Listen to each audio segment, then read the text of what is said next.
Assalamualaikum warahmatullahi wabarakatuh. Apa kabar kalian semua? Semoga kita selalu diberikan kesehatan dan keberkahan oleh Allah Subhanahu wa taala. Amin ya rabbal alamin. Mari kita simak kisah Rasulullah Shallallahu alaihi wasallam yang akan melamar Siti Khadijah.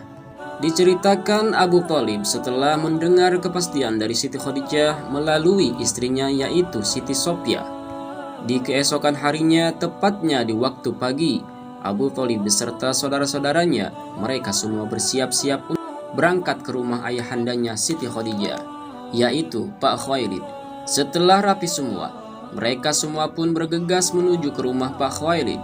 Singkat cerita, tibalah di rumah Pak Khuwailid dan kebetulan beliau sedang ada di rumahnya. Ketika tamu semua tiba di rumahnya, Pak Khuwailid pun sangat menghormatinya dan dipersilahkan masuk. Setelah basa-basi, Abu Thalib pun langsung mengatakan maksud dan tujuannya. Begini Pak Khuwailid, kenapa kita semua datang kemari? Itu karena ada maksud yang begitu besar. Apalagi jika kita melihat keturunan kita, itu bisa dikatakan satu uyut, masih saudara dekat. Sebab itu, apakah kamu ridho jika kita menjadi besan? Pak Khuwailid pun menjawabnya, benar sekali, memang kita ini masih satu keturunan, dan perkara kita menjadi besan, aku merasakan sangat bahagia. Tapi siapa lelaki yang kau ingin jodohkan kepada anakku? Coba beritahu aku.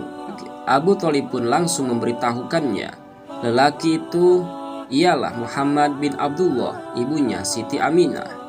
Lalu Pak Khuwailid pun setelah tahu bahwa yang akan dijodohkan dengan putrinya itu ialah Muhammad Rasulullah, wajah beliau agak sedikit tak senang atau kurang setuju dan berkata, sebenarnya urusan itu bagaimana Khadijah saja, aku hanya ayahnya yang akan menjadi walinya saja dan tak berkuasa.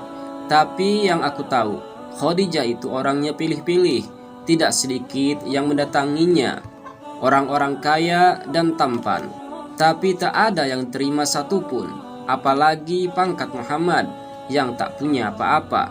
Sayyidina Hamzah ketika mendengar Rasulullah direndahkan, beliau hatinya merasakan sangat bendu atau marah dan bergetar karena menahan amarah.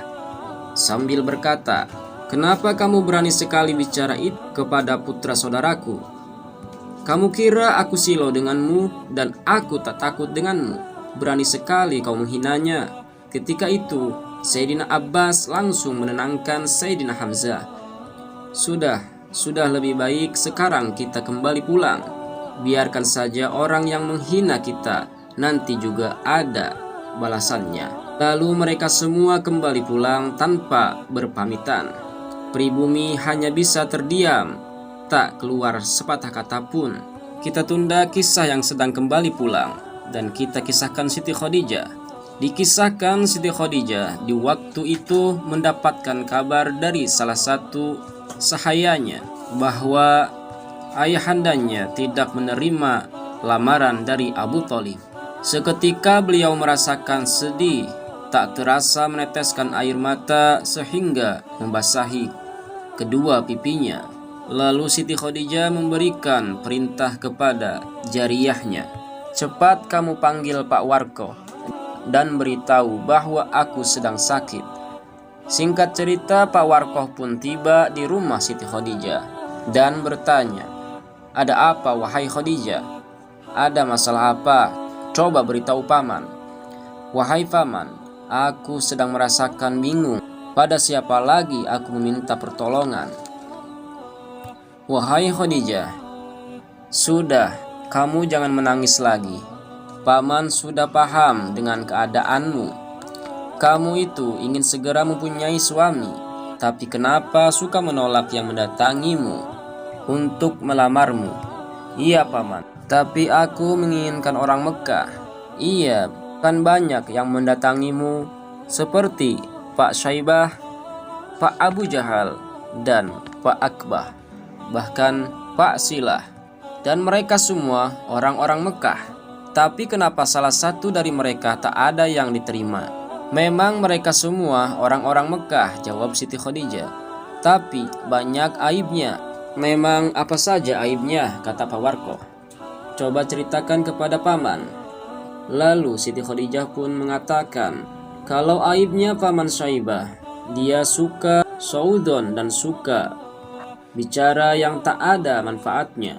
Kalau aibnya Pak Abu Jahal, tabiatnya begitu bakhil, sudah pelit ditambah begitu sombong. Kalau aibnya Pak Silah, dia terlalu temperamen. Jika dia sudah marah, tak memandang umur. Apakah paman tahu siapa lagi yang melamarku? Paman Warkoh pun menjawabnya, Muhammad putra Abdullah. Coba paman sebutkan aibnya, ucap Khadijah. Lantas Pak Warkoh pun mengatakan, aibnya sampai ke ujung rambutnya. Tapi Khadijah jangan marah, sebab oleh paman akan dihitung satu persatu. Pertama turunannya, yaitu bangsa yang begitu agung, serta dedeg pengadeg atau seluruh tubuhnya begitu sempurna. Budi pekertinya begitu manis, tabiat yang begitu sobar, haris. Lalu Siti Khadijah pun sambil melihat Pak Warkoh, dia mengatakan, itu semua bukanlah kejelekannya, tapi kebaikannya semua. Terus mana keaibannya?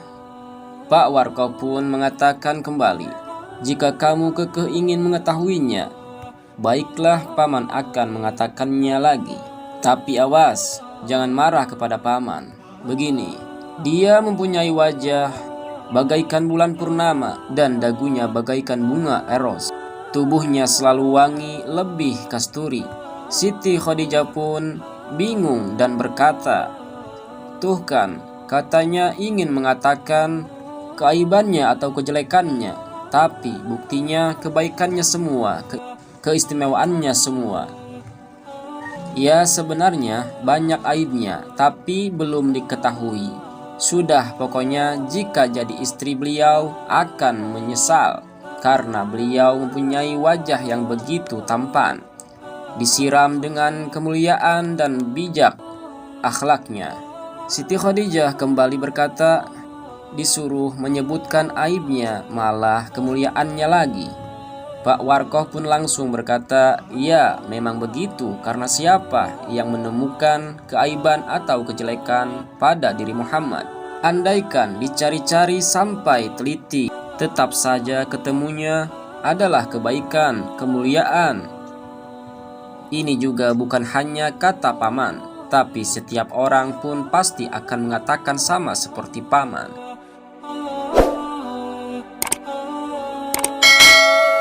Kisahnya kita sudahi dulu, dan insya Allah seperti biasa kita akan lanjutkan di video selanjutnya. Wallahu a'lam bishawab. Assalamualaikum warahmatullahi wabarakatuh.